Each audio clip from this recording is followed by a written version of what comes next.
great honor to lead EHRN Secretariat in the last 5 years, and over that period of time we've definitely achieved a significant shift in the level of operations.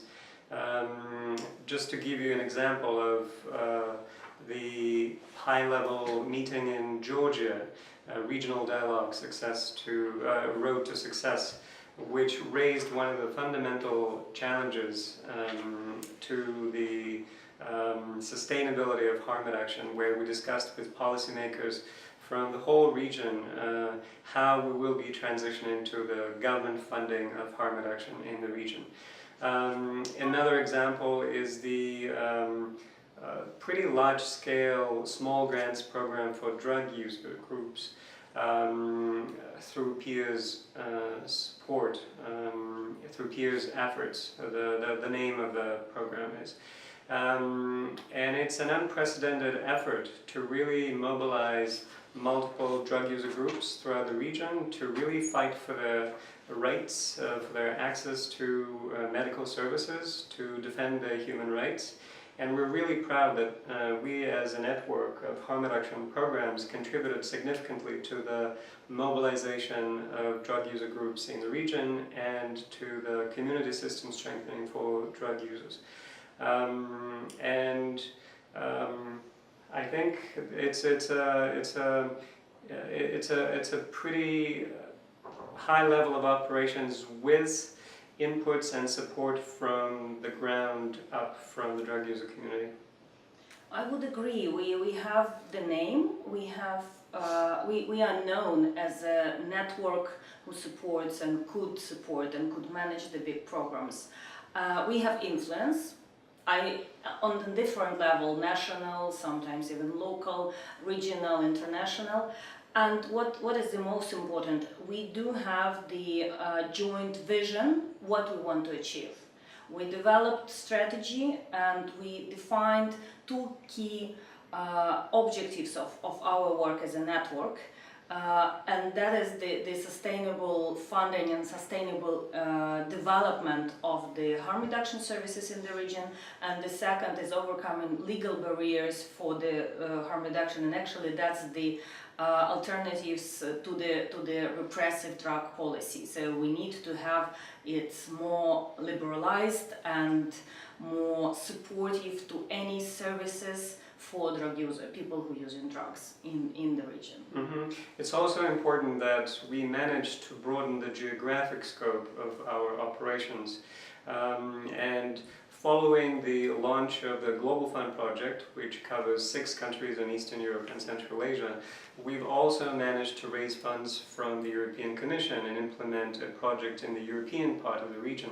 And it's critical that in the last few years we saw how we are operating at the same time in Russian and English languages in eastern and western part of the region. The fact that now the steering committee is co-chaired by 2 representatives from Russian-speaking part of the region and English-speaking part of the region, all of that signifies how we are really present in the whole region of Eastern Europe and Central Asia. Well, next year will mark 20th anniversary of EHRN as a network, and I'm absolutely confident that the next 20 or even more years will be just as successful as the previous 20.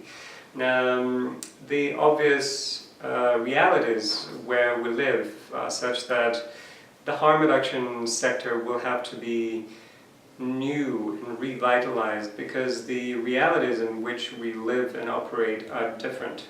On the one hand, it is the lack of funding from the governments and the reduced amount of funding coming from international donors. All of that pushes us as a sector to really mobilize domestic resources and to plan for applying for grants or contracts with the government agencies, which is a new reality. The other reality is that even though the drug policies in the region are still quite repressive, there are examples of liberalization of drug policy, and it's an opportunity. It's an opportunity for the less progressive drug policy regimes to really adopt more progressive liberal approaches to drug policy.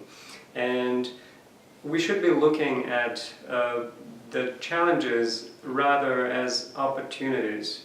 And I really wish the network future successes in taking these new opportunities in tackling the old, sometimes new challenges.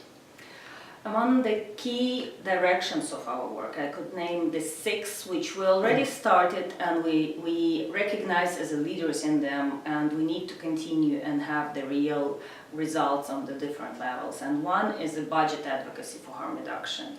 The second is the transitioning from international funding to domestic. On the different level, it could be local, city level budgets or national budgets, but we still need to have this stable.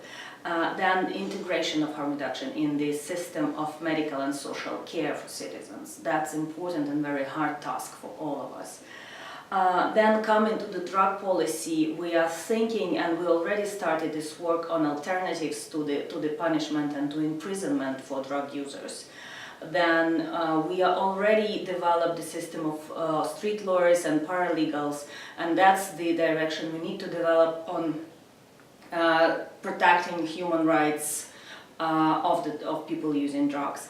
And altogether, all of these directions couldn't be done without the influencing from people using drugs, community and leaders on the state, local or regional and even international policy and decision making.